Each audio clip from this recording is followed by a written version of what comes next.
Passando aqui. Bom, gente, semana passada tivemos uma aula muito legal sobre anatomia e fisiologia do coração. E eu resolvi dar uma breve revisão, tipo, vai ser uma coisa bem rápida, só para vocês pegarem mesmo, não ficarem perdidos sobre o assunto que eu vou dar hoje, sabe? Porque precisa ter uma noção, pelo menos, do ciclo cardíaco. Então, vai ser uma revisão bem rapidinha e vamos lá. Bom, obviamente, o coração ele tem 4 câmeras, né? 2 ventrículos e 2 átrios. E 4 válvulas, né? As válvulas atrioventriculares e as válvulas semilunares. Esse sangue chega no átrio e ele começa a encher esse átrio. Antes desse átrio se contrair, essa válvula já abre e começa a cair sangue no seu ventrículo, né? Quando esse sangue começa a descer pro ventrículo, né? Aí esse átrio se contrai para expelir aquele restante, eu diria assim, restante do sangue que está aqui naquele átrio, né? E assim o sangue flui pelas válvulas semilunares, seja pulmonar, seja aórtica. Quando esse esse ventrículo contrai e esse sangue é impulsionado para frente. Quando ele vai, ele dá tipo uma voltinha e isso fecha a válvula, né? E isso é o que nós consideramos a sístole de ácido. A sístole é marcada ali pelo fechamento das atrioventriculares e pelo fechamento das semilunares, né? Então, entre meio os dois fechamentos das válvulas, é a sístole e o restante disso é a diástole, enfim, né? Quando contrai o coração e quando o coração volta a encher, né? É uma forma que eu encontrei para explicar isso, uma forma mais didática. Espero que eu tenha conseguido explicar isso. Vamos lá, então. Bom, antes de começar, como é semiologia? A semiologia é aquele exame do seu paciente, né, gente? E para mim, pelo menos, eu acho que o exame cardiovascular, primeiro eu vou falar sobre o exame cardiológico, né? Porque você tem que sempre olhar o paciente como um todo, né? O paciente não é só um tórax, o paciente só um sistema, né? E antes de começar o exame, você sempre explica ao paciente o que você vai fazer com ele, fala o seu nome, tenta tranquilizar ele, tenta deixar ele confortável com aquela situação, né? Porque como vai ser um exame da parte cardíaca, você vai precisar ver o tórax dele, pede para ele tirar a blusa, deitar ali na maca. E é isso, né? É aquela apresentação do paciente. Ficar do lado direito, então eu resolvi dar uma explicadinha que geralmente quem já teve semiologia sabe disso aí, né? Bom, e o exame físico propriamente do coração do paciente, né? Tem a palpação, vou por partes, né? Ela é dividida em inspeção, a palpação e a ausculta. Diferente de outros sistemas, aqui a gente geralmente não percute, não, né? Enfim. Aí, mas geralmente, assim, quando a gente vai pegando a prática, a inspeção, a palpação fica meio junto ali, fica meio que um seguido do outro, mas aqui eu vou falar bem espaçadamente, assim, para vocês entenderem. O meu objetivo aqui realmente é passar um pouco do meu conhecimento, do pouco conhecimento que eu tenho para vocês. Bom, na inspeção, né? Inspeção é você olhar, gente. Se chegar ali, você vai olhar o seu paciente, né? Pediu para ele deitar na maca, vamos olhar esse tórax desse paciente, né? Vamos ver se não tem nenhum abalamento, talvez se não tem nenhum batimento, movimento ali pré-cordial, para quem não sabe o que é pré-cordial, é essa parte do coração, gente, né?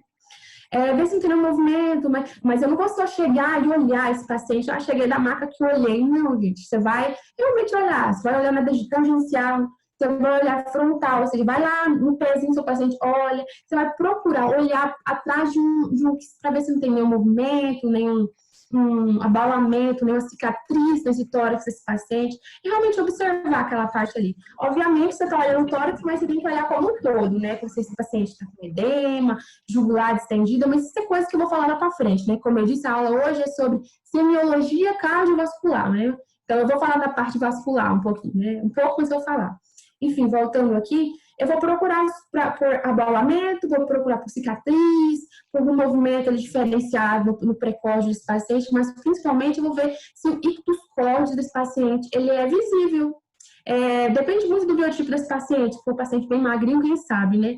Para quem não sabe, o ictus córdio é a ponta do teu coração, a pontinha do ventrículo, mas isso vai ser explicado mais à frente. Eu vou explicar para vocês melhor o que é. Enfim, essa foi a inspeção, é o olhar do teu paciente. Vamos passar, então. Bom, gente, a palpação, né? A palpação, como eu disse, acaba ficando um pouco sistematizado quando você vai pegar na prática, mas aqui eu vou explicar, que realmente eu vou passar conhecimento. A palpação, o objetivo é para ver se você sente algum movimento, vai palpar essa área aqui, ó, e principalmente para ver se você vai sentir algum frêmito, né? Tem alguns locais no seu precórdio, né? Eu diria assim, que esses os focos das válvulas não quer dizer que anatomicamente saiu. A válvula está ali, mas significa que ele é o foco da escuta da válvula, né? Então, para quem não sabe os focos ainda, eu vou dizer devagarzinho para pegar, você vai palpar. Nesses focos, e você vai tentar sentir alguma coisa, né? Tipo, se alguém já colocou a mão assim no pescocinho de um bichinho, quando ele tá rosnando, que nem sei daquilo, você sente um barulhinho, e aquela mesma sensação é o que você pode escutar nos frêmios, quando tem alguma patologia na sua válvula. O sangue ele deveria correr laminar, retinho, bonitinho, e quando essa válvula está patológica, ou seja, tem uma estenose, está com insuficiência, o sangue fica com turbilhado, não sei a palavra agora, mas enfim, fica assim, né? Aí, isso dá uma sensação, você consegue palpar essa sensação nos seus focos turbilhados, né? Você consegue palpar essa sensação nos focos, né? Você sente esse frêmito, né? Desse sangue turbilhado. E quais são os focos, né? Eu sempre, para quem não sabe, é uma forma mais didática para explicar. Começando do lado esquerdo, no segundo espaço intercostal. O que é o segundo espaço intercostal, Renata? Eu não sei, não tenho experiência, não tive sêmio ainda. Você começa pelo externo e tem uma proeminência desse externo, que chama ângulo de Louis. Bem alinhadinho assim, você põe sua mão para cima, põe sua mão para o lado e você cai ali no segundo espaço intercostal. Isso é uma forma didática de explicar que no seu segundo espaço intercostal para externalmente, do lado esquerdo, está o foco pulmonar, do lado direito está o aórtico. Aí eu acrescentei que são 5 focos, na verdade são 6, né? Mas algumas literaturas não falam muito sobre o foco aórtico, outras falam, mas eu trouxe mesmo assim. Aí ele continuando do lado esquerdo, falei que tem o pulmonar do lado esquerdo, no segundo espaço intercostal, o aórtico do lado direito, o segundo espaço intercostal, também para external.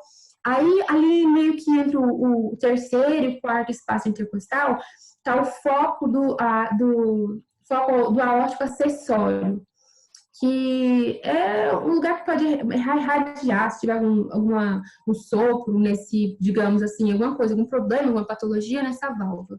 E temos o tricúspide. O tricúspide, ele está um pouquinho para o ladinho mais lá no seu apêndice tifoide, que é a pontinha aqui do externo. E, finalmente, na linha hemiclavicular, ali, numa pessoa que é normolinho, né?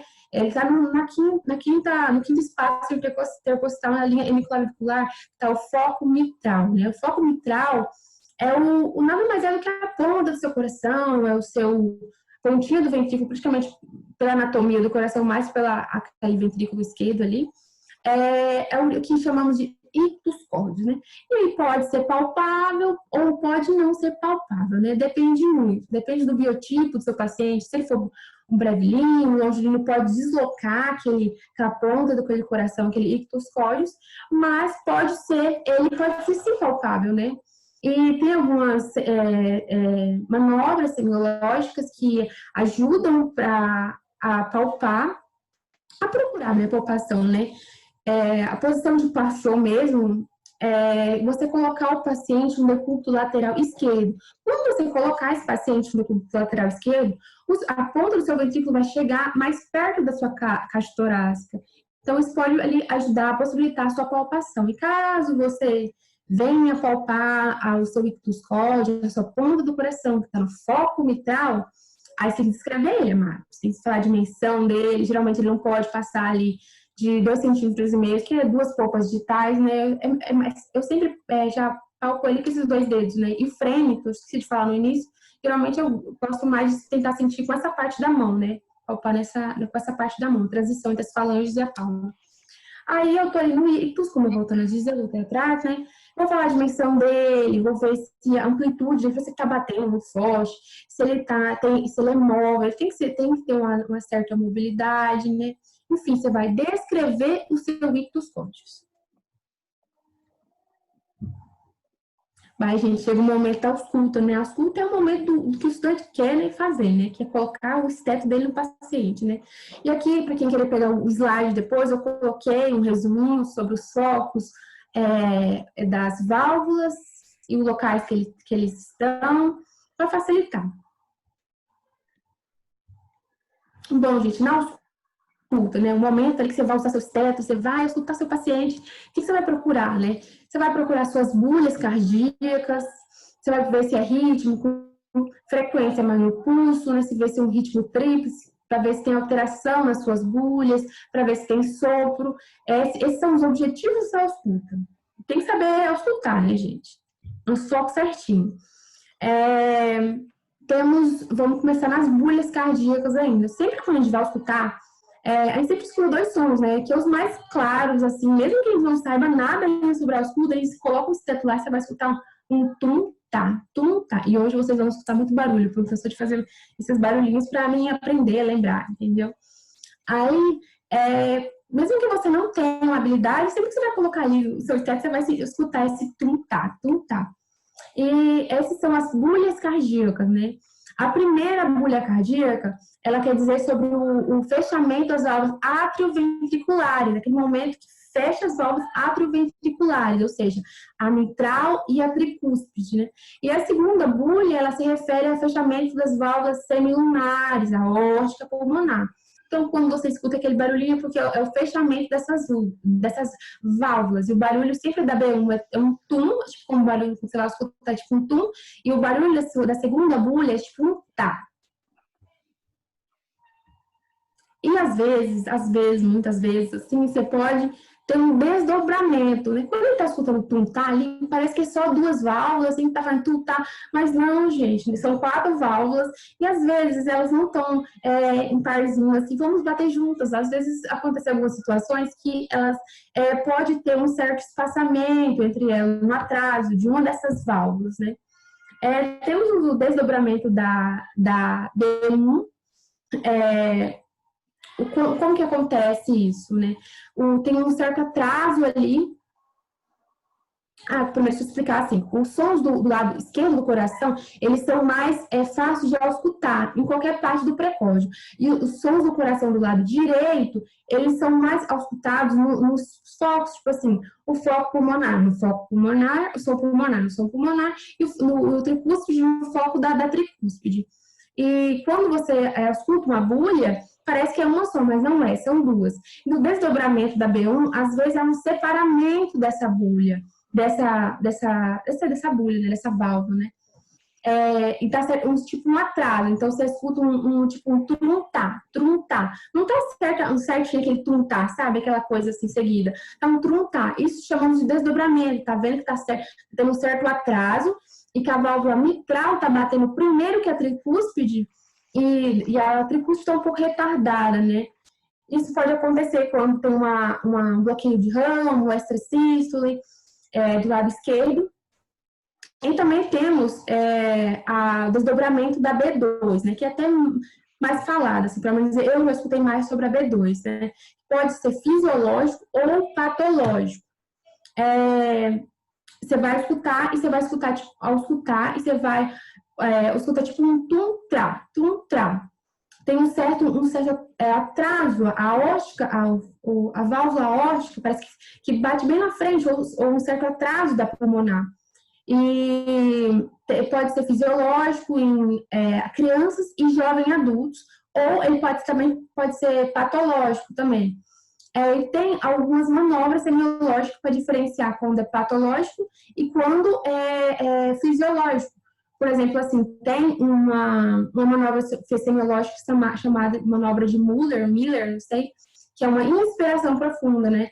Isso vai fazer, quando você faz aquela inspiração profunda, o certo é que você está escutando no foco pulmonar, porque aqui a gente está falando sobre a segunda bulha, porque eu falei que dá um desdobramento da aórtica da pulmonar, dá um certo distanciamento, Você está escutando esse distanciamento, aí você vai fazer uma manobra semiológica para ver se aquilo é patológico ou aquilo é fisiológico, simplesmente, porque eu disse que pode ser fisiológico em crianças e em jovens adultos. Aí eu vou lá no foco pulmonar e falo assim, senhorzinho, faz uma inspiração profunda para mim. Aí eu escuto lá e aquele tuntra continuou, ficou até mais, né, reverberado, assim, ficou mais forte, né? Beleza, solta o ar. Aí soltou o ar, aquele som sumiu, que sumiu, ficou tudo tá normal, beleza, eu não disse que aquilo ali é fisiológico. Agora você vai lá e pede, tipo assim, inspirar, fazer a manobra de Muller, depois expirar e continua, então ali tem alguma patologia, pode ter alguma patologia envolvida com a válvula, enfim.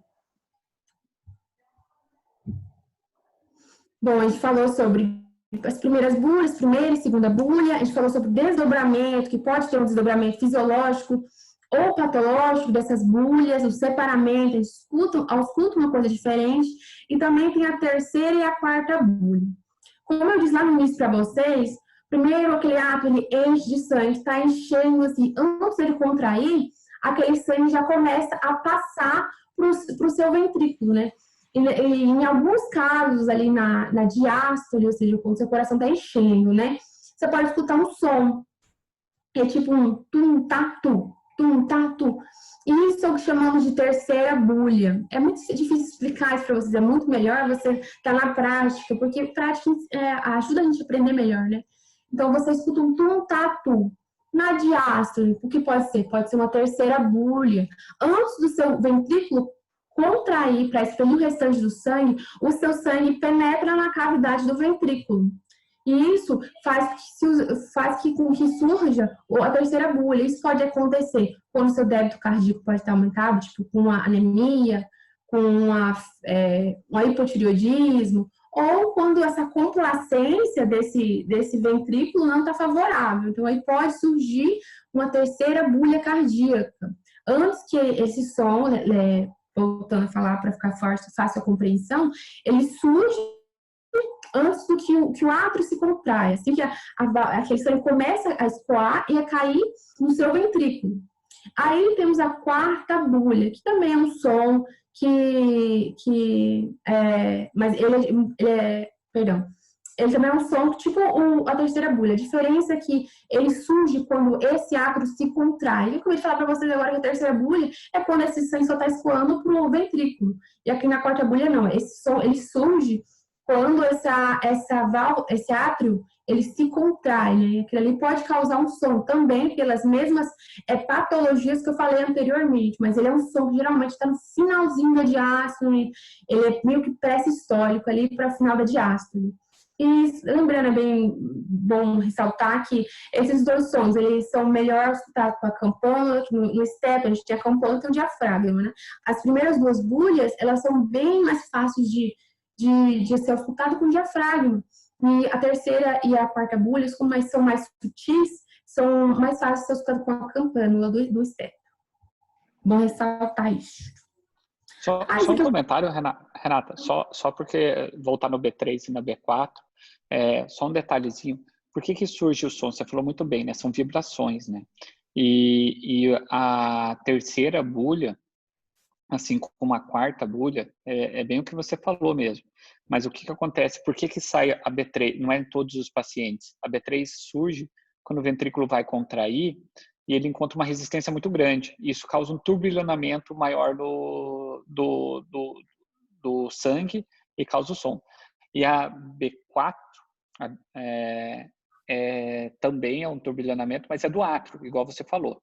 Então, patologias que o paciente está em fibrilação atrial, você nunca vai escutar uma B4, né? E quando que você vai escutar mais uma B3, uma B4? B3 principalmente é aquele ritmo de galope, né? Que é chamado na insuficiência cardíaca. Quando tem B3, B4, em geral, é paciente que está com insuficiência cardíaca descompensada, né? Mas é isso mesmo que você tinha falado, só para acrescentar. Obrigada, doutor. Aí aqui eu coloquei um resuminho que é bem legal a gente relacionar com o eletro, né? Então, para quem tem curiosidade, quem pegou as slides depois, tá aqui um resuminho o que está acontecendo no coração e você olha relacionar com o eletro, mais título de curiosidade. Deixa eu passar aqui. Bom, gente, a gente falou sobre as bulhas, a gente viu sobre desdobramento, e às vezes a gente escuta umas coisas chamadas sopros, né? Os sopros, pelo menos não tenho uma experiência muito boa com sopros, porque tive muita dificuldade ao escutar um sopro. Enfim, eles são um som mais sutil, eu diria assim, em alguns casos, né? Mas ele é mais longo e dá para diferenciar das bulhas, né? E eles surgem quando há uma patologia ali das suas válvulas, né? Quando tem uma estenose ou uma insuficiência. Por isso que eu falei lá no início que era muito importante vocês terem uma noção do que está acontecendo no ciclo cardíaco e saber as válvulas, do que está acontecendo, ali com aquela válvula, ela está aberta, ela está fechada. E quando tem uma patologia, pode surgir os sopros, por exemplo, assim, na diástole, vou passar comigo, a diástole, meu coração está enchendo de sangue ali, as minhas semilunares, elas têm que estar fechadas. Se eu estou escutando um sopro ali, ela deveria estar fechada, eu estou escutando um sopro ali, é porque tem uma insuficiência, é difícil tentando correlacionar com vocês, né? Depende muito do ciclo. Você tem que pensar na válvula e o que está acontecendo com a válvula naquele momento do ciclo. E na sístole, vamos pegar as semilunares primeiro. Na sístole, meu Deus, na sístole, o coração vai se contrair. A sua semilunar, ela tem que estar aberta para esse sangue ir ou para o pulmão ou ir para o sistema, entendeu? E eu estou vendo, escutando um sopro ali naqueles focos, né, da pulmonar, estou escutando um sopro ali, às vezes, no aórtico acessório, que pode ser talvez uma estenose, porque, poxa, um sopro na sístole não deveria. Então, é importante correlacionar, né? E vice-versa. E quando você achar esse bendito sopro, aí você tem que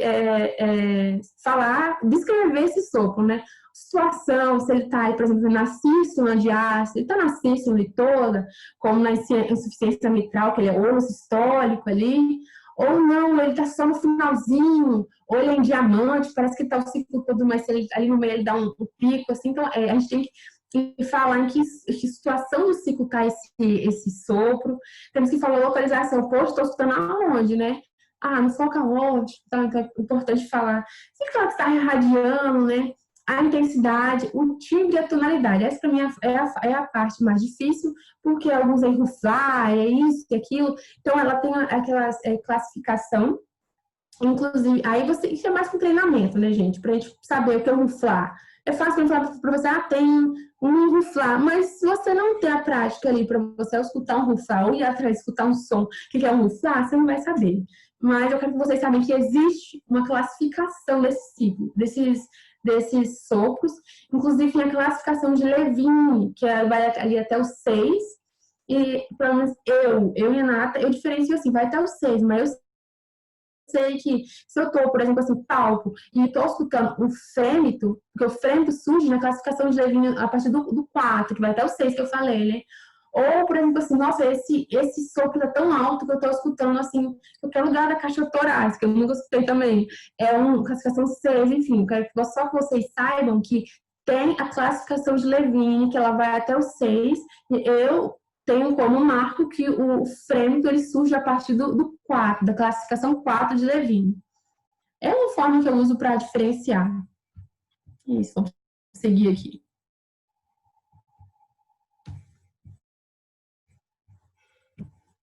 Aqui eu coloquei um resuminho, né? Como eu falei, na estenose, aórtica. É importante eu pensar se está entre B1 e B2, como eu disse lá para vocês, está entre o fechamento dessas válvulas. Então, é sístole. Depois dessas válvulas, é diástole, né? Aí, o que está acontecendo aqui? B1 e B2, é sístole. O que está acontecendo no meio, né? Por exemplo, assim, com a válvula aórtica na sístole, né? Se a sístole é a contração de sangue para o sistema, deveria estar aberta, mas estou escutando um sopro, então tem algum problema ali, então é uma estenose. Então, é para correlacionar mesmo, né? Aí, aqui eu coloco um resuminho das principais, né? Insuficiência mitral, que eu falei que ela é holosistólica, que ela é de todo o ciclo. Aí tem insuficiência aórtica, que é um sopro diastólico, e de estenose mitral também diastólico. Enfim, tá aqui um resuminho. E aqui eu coloquei um exemplo de como eu iria descrever esse sopro, né? Aqui eu coloquei a regurgitação aórtica. Aí é um sopro antigo, né? É, já vi. É um sopro diastólico, é o exemplo aqui, é um sopro diastólico de tom intermediário, classificação 2 de 6 de Levine, ele é aspirativo, que aí é a classificação que eu falei, tem uns que é inflado, tem uns que é aspirativo, ele é decrescente, é importante quando falar o lugar que ele está escutando, ó, no quarto espaço intercostal esquerdo, ou seja, ele meio que com radiação para o ápice do coração, porque o ápice é a pontinha, né? Base, ápice. Eu escrevi aqui certinho, que é o sopro de regurgitação aórtica. Por exemplo, mesmo quem quer pegar o slide depois, não fica tão perdido, porque eu sei que não é tão fácil.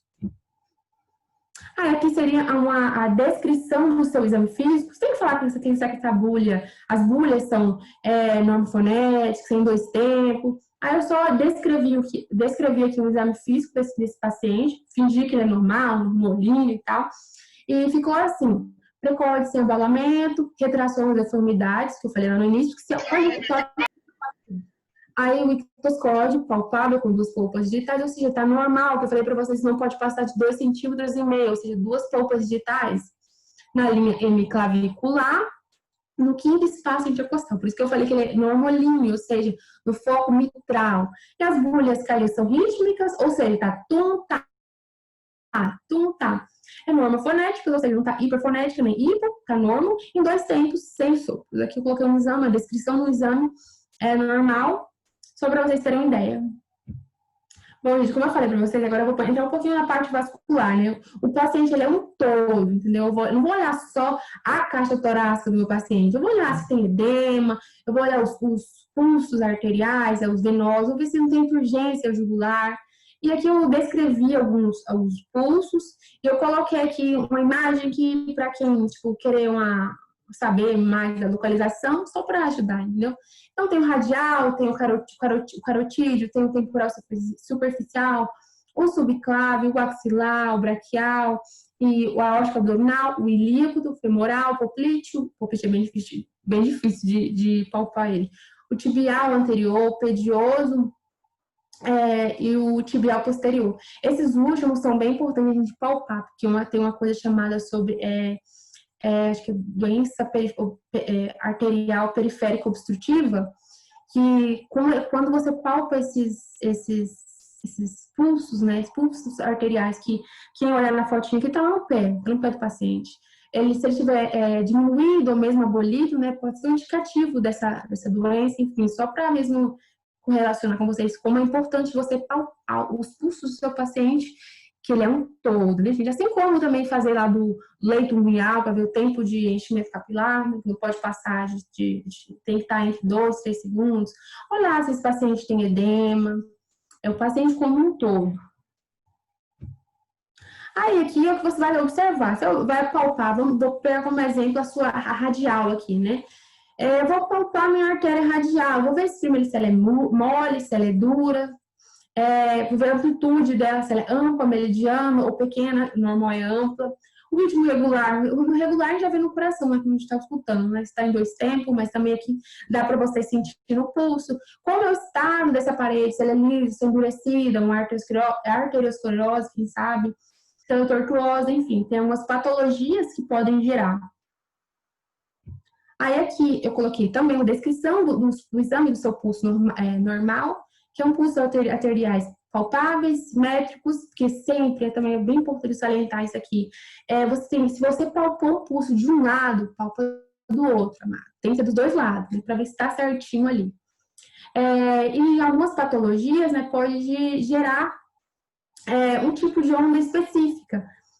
Aqui eu coloquei alguns dos tipos, eu não vou me aprofundar em onda, tipo de onda, mas enfim, eu quero que vocês saibam que existe tipos de onda diferentes, dependendo da patologia. Por exemplo, tem uma insuficiência da aorta, pode gerar tal pulso, uma estenose aórtica pode gerar tal pulso. Não só esses, tá, gente? É só um exemplo que eu dei aqui. Só quero que vocês saibam que existe uma classificação ali dos tipos de ondas, né? Só para vocês terem uma ideia mesmo, né? Não vou muito me aprofundar.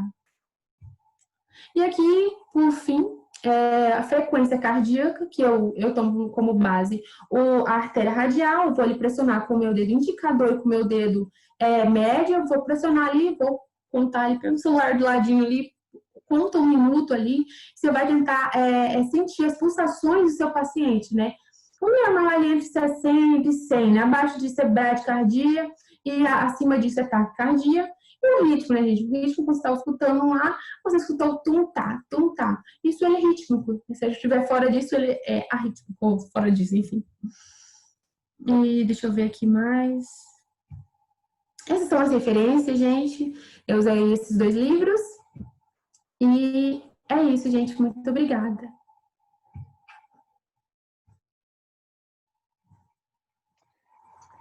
Parabéns, Renata.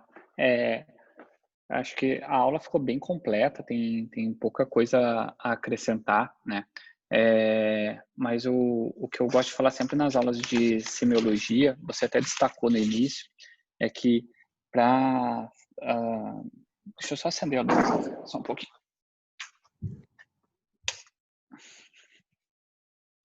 Acho que ficou um pouco melhor. Ficou ruim igual.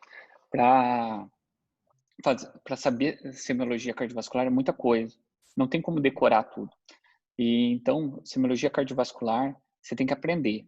E para aprender semiologia cardiovascular, você tem que conseguir entender a fisiologia e a anatomia cardíaca, igual você destacou no começo.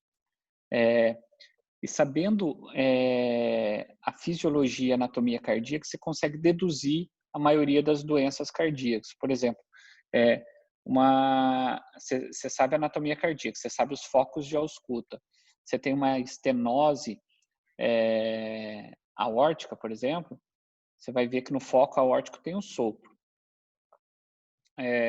Quando o coração contrai na sístole, então vai ter um sopro sistólico. Você tem que saber localizar a sístole entre o tum-tá ali, né? Então, você sabendo a anatomia cardíaca, você sabendo a fisiopatologia das doenças valvares, você consegue deduzir e aprender, não só decorar, a maioria dos achados semiológicos em todas as patologias na medicina, mas na cardiologia isso se destaca um pouco mais. Outra coisa que eu acho importante destacar, que é muito difícil, na prática é até fácil, na prática não, na teoria, é fácil você saber o sopro quando é uma estenose mitral, uma estenose aórtica, quando tem alguma terceira bulha, quarta bulha, mas na prática isso é bem difícil. E para vocês conseguirem isso, a maneira mais adequada, vocês não vão encontrar muitos pacientes com todas essas alterações no decorrer da vida acadêmica de vocês. Até se fizerem cardiologia, vocês vão ver bastante que vai ter enfermaria de cardio, que vocês vão passar um ano. Em um ano, em enfermaria de cardio, vocês acabam encontrando. Mas durante a faculdade mesmo, se tem uma ala de cardiologia, você passa pouco tempo. Então é difícil vocês encontrarem as alterações semiológicas. Mas é muito fácil, se vocês forem... toda a avaliação dos pacientes que vocês forem examinar, fizeram um exame físico completo, vocês vão dominar a semiologia cardiovascular normal. E dominando a semiologia cardiovascular normal, é muito fácil vocês aprenderem o que é anormal, né? De algumas dicas que daria para dar na avaliação semiológica, que muita gente tem dificuldade na inspeção, principalmente de pulsos jugulares, né? O que eu sugiro, o paciente está internado, você quer ver se ele está, pelo pulso jugular, você pode estimar a pressão venosa central, para saber se o paciente está muito congesto, se está hipervolêmico. Daí, quando você não consegue enxergar, você deita ele a 0 grau e depois você sobe, daí você vai conseguir enxergar praticamente todos que estão instáveis. Daí você sobe a 45 e você vê a altura do pulso jugular, né? Do pulso venoso jugular. Outro ponto interessante é na ausculta. O segredo da ausculta é você se concentrar para escutar o paciente. É muito som ao mesmo tempo. O paciente está respirando, tem os murmúrios, tem os sons pulmonares. Então, você se concentra primeiro no tuntar. Depois que você achou o tuntar, você pega, em geral, se o paciente está bradicárdico, se ele não está taquicárdico, é fácil diferenciar o tuntar. Na realidade, às vezes ele está taquicárdico, você só escuta tum, tum, tum, tum, tum, tum, tum, você não sabe o que é tá, o que é tum. Na prática, fica mais difícil. Aí você pega o pulso, o tum vai estar junto com o pulso, aí você consegue se localizar. Então, o segredo tem que ter paciência e escutar muito paciente normal, com pouca alteração, para depois vocês terem mais facilidade para escutar os pacientes doentes, né? Mas, Renato, eu acho que você está de parabéns, abordou tudo e foi bem didática, gostei muito da apresentação. Acho que todos aproveitaram bastante. E se alguém tiver alguma dúvida aí para Renata ou para mim, só fazer aí. Estamos à disposição.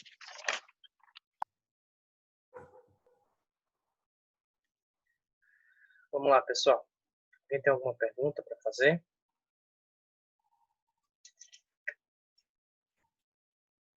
Posso tirar uma dúvida? Tem várias pessoas que não passaram na semiologia ainda ou a maioria já passou?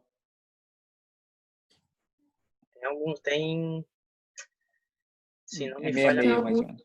Tem vários que não passou pela semiologia ainda. Tem vários. Então, não tiveram a experiência de...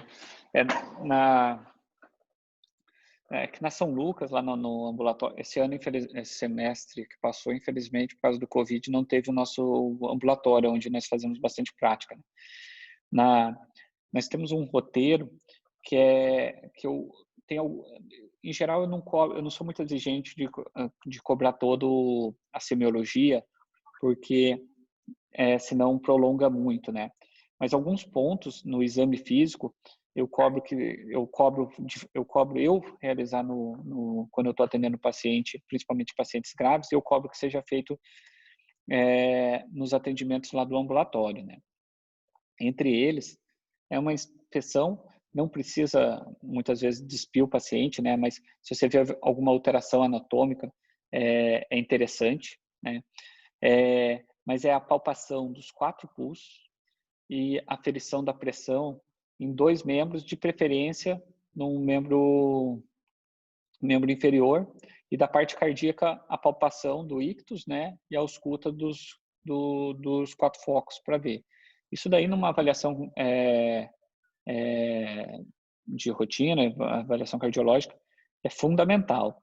Por quê? Como ela falou, a palpação do pulso, você pode detectar só ali uma DAOP. O paciente tem uma queixa discreta de claudicação, você palpou o pulso na radial, tá boa. Você vai para as tibiais, uma tibial direita tem e na outra não tem. Pô, alguma coisa está obstruída que está diminuindo o fluxo lá embaixo, né? Então, pode ser a DAOP, que é a doença arterial obstrutiva periférica. E a palpação da pressão também, que você pode encontrar algumas alterações, quando tem de mais de um membro, você pode encontrar diferença de pressão nos membros, pode ser uma coarctação de aorta, pode ser algum diagnóstico. Ontem mesmo eu tive uma paciente no consultório que a pressão no membro superior estava 200 por 100 e alguma coisa, não lembro o que, e no membro inferior estava 120 por 90 alguma coisa.